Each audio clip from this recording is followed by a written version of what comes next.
hi guys, nandito ako sa train station. So, imimit ko yung mga kaibigan ko kasi birthday ng Be ko ngayon. Ayan, Be.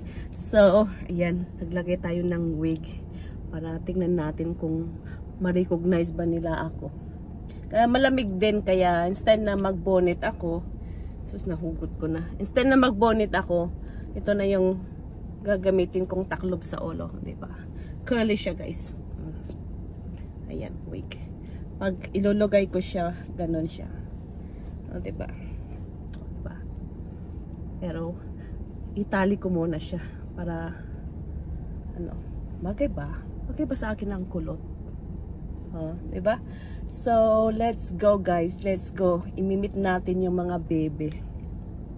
Ayan. Itali muna natin. Saka ko na ilugay doon pag nakita ko na yung sikat at minor ko. Ay, charot. O, sige, let's go, guys. So, guys, nandito na tayo sa train station. Hantayin lang natin si Be para tignan natin kung ano ang reaction niya sa hair natin. There you go, beautiful girl. Gusto mo ba yung buhok, Be? Oh, yung kulay.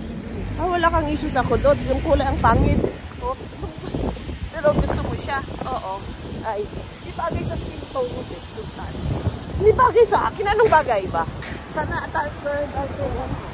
Ay, so, may balayage ka na lang. Makikiuso. May ganoon. So, ayaw mo talaga to. Hindi, okay lang. Baka masanayin ako. Na-shock lang ako.